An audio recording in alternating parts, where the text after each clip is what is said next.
Hello guys, welcome back to my channel guys. मीनाश किचनमध्ये आपलं स्वागत आहे. आपण आज कारल्याची भाजी बनवणार आहोत. तर कारल्याची भाजी कशी बनवायची त्याची रेसिपी बघूयात आपण. आता मी इथे 2 कांदे कापून घेतले, 2 टमाटर चिरून घेतलेले आहे. त्यानंतर एक पॅन घेतलं. पॅनमध्ये मी थोडं तेल टाकून घेते. तर आपण थोडंसंच तेल टाकायचं आहे, जास्त नाही टाकायचं आहे गाईज. त्यात मी कांदा टाकून घेतला आणि त्यानंतर कांद्याला लालसर होईपर्यंत मी चांगला मिक्स करून घेते आणि लालसर होईपर्यंत ठेवते गॅसवर. बारीक लो गॅसवर ठेवते मी. तर आता कांदा आपला लालसर झालेला आहे.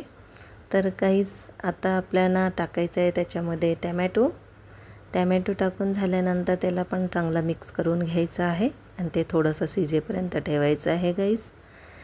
आणि आता ह्या पद्धतीने मी मिक्स करून घेतलेली आहे.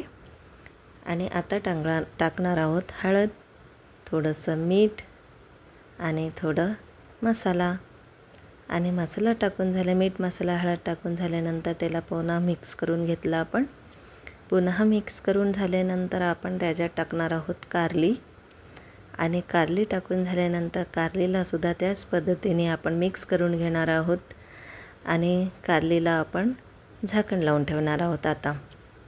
तर हे पहा, मी मिक्स करून घेतलेली आहे आणि आता झाकण लावते. तर 10 मिनिटासाठी आपण झाकण लावून ठेवले लो गॅसवर. आणि आता आपली कारली तयार झालेली आहे गाईस. त्यात थोडासा मी गूळ टाकला होता. गूळ टाकून झाल्यानंतर ही कारली आपली आजची रेसिपी ही झालेली आहे. आजची रेसिपी कशी वाटली तुम्हाला कमेंट करून नक्की सांगा.